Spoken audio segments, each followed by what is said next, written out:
We are working with Vocabulary 3 this week. That means the student practice exercises are available in Sadler Connect. You should have those done by Thursday. And then on Friday, the quiz will be released, and that quiz will be worth 25 points. Let's work through pronunciations and definitions for this week. The first word is cavort. It means to romp or to prance, as in a small colt might cavort through the pasture. Credence is the acceptance of something as true. So if you give credence to a particular philosophy, it simply means that you give it some credit.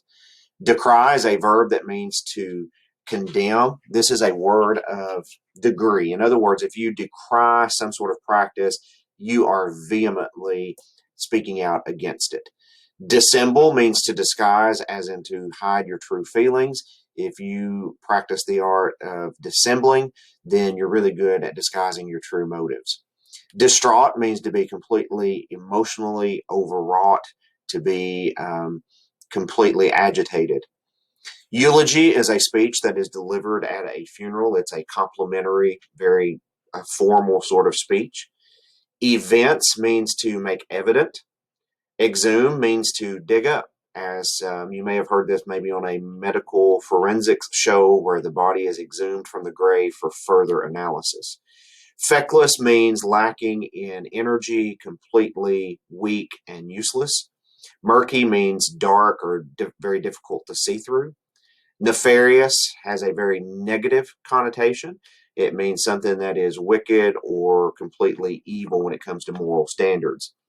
Piquant is something that's very spicy or something that is stimulating to the taste.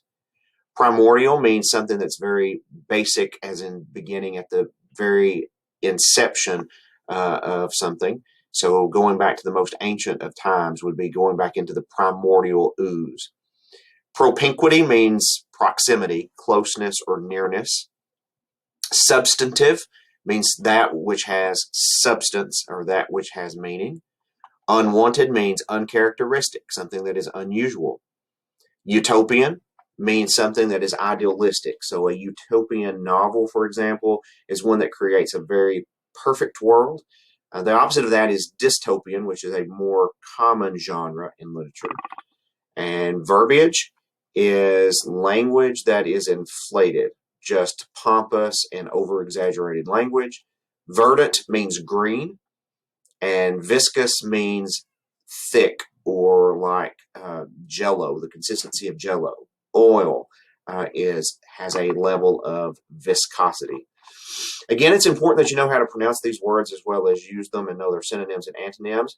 So let's do a little exercise here. I'm going to pronounce the word, and then you just kind of pronounce it out loud after me. Cavort, credence, decry, dissemble, distraught, eulogy, events, exhume, feckless, murky, nefarious, piquant, primordial, propinquity, substantive, unwanted, utopian, verbiage, verdant, and viscous.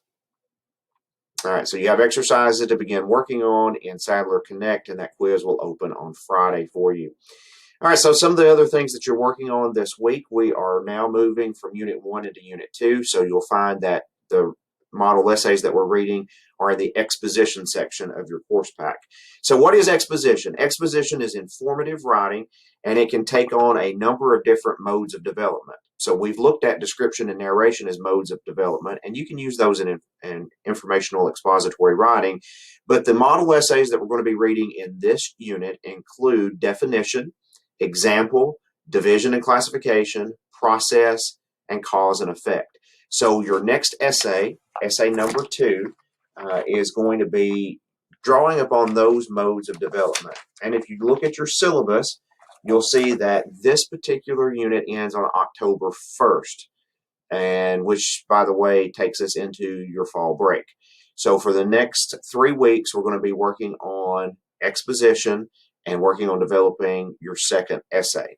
So what I want you to work on this week is I want you to read Where Nothing Says Everything, which is a 9/11 essay. So the timing here could not have been any better. So we've just celebrated the 20th anniversary of September 11th. I want you to read, annotate, analyze that essay. Know that it's a model of expository writing. It's actually a definition example. And I've given you a journal prompt in Moodle where I want you to write a paragraph. So a paragraph is going to be about a half page when you get it written. And so this is going to give you a chance to develop some expository writing in a journal and let me give you some feedback on it. And then you're going to submit that in Moodle. On the same document, you can also do this week's sentence combining exercises. So in the sentence combining exercises, you're going to be looking at a section called constructing relative clauses. There are some examples there of how you can use relative clauses to combine sentences. And again, we do the sentence combining exercises so that you learn better sentence variety and employ that when you construct your essays. So you've got that to do this week as well in Moodle. A little bit later on in the week, I'm going to be posting an ACT practice. So we're going to be beginning looking at ACT because as juniors, you will be taking the ACT in March, and I want to give you some preparation for that. So check back in Moodle a little bit later this week, and you will have some ACT practice. The points for this week come from the vocabulary quiz, the journal entry, and the sentence combining exercises. If you have questions, feel free to send me an email.